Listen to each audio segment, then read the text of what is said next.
മികച്ച ഡിവിഡൻഡ് നൽകുന്ന ഓഹരികൾ കണ്ടെത്തി യഥാസമയം നിക്ഷേപം നടത്തിയാൽ 2 തരത്തിൽ ഗുണമുണ്ടാകുമെന്ന് സാരം. പലിശയ്ക്ക് സമാനമായ അധിക വരുമാനം ലാഭവിഹിതത്തിലൂടെ ലഭിക്കുമെന്നതാണ് ഒന്നാമത്തെ നേട്ടം.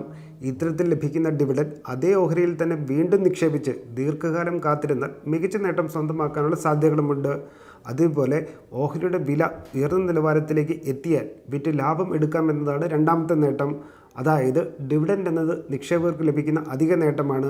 അതിനാൽ ഉയർന്ന നിലവാരമുള്ളതും കൃത്യമായി ലാഭവിഹിതം നൽകുന്നതുമായ കമ്പനികളുടെ തിരഞ്ഞെടുക്കുന്നത് മികച്ച നിക്ഷേപ തന്ത്രമാണെന്ന് ചുരുക്കം. കമ്പനി എത്രത്തോളം ലാഭവിഹിതം ഏത് സമയത്തും നൽകുന്നു എന്നതിനെ അടിസ്ഥാനമാക്കി കമ്പനിയുടെ നേതൃത്വത്തിന് ഓഹരി ഉടമകളോടുള്ള സമീപനം എങ്ങനെയെന്ന് മനസ്സിലാക്കാനാകും.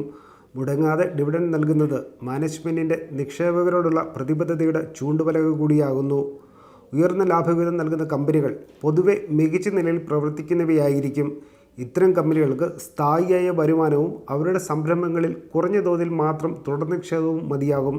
പൂർവ്വകാല ചരിത്രം പരിശോധിച്ചാൽ ഉയർന്ന ഡിവിഡൻഡിലുള്ള ഓഹരികൾ വിപണിയിലെ തിരിച്ചടി ഘട്ടങ്ങളിൽ താരതമ്യേന മികച്ച പ്രകടനം കാഴ്ചവെക്കുന്നതായി കാണാനാകും.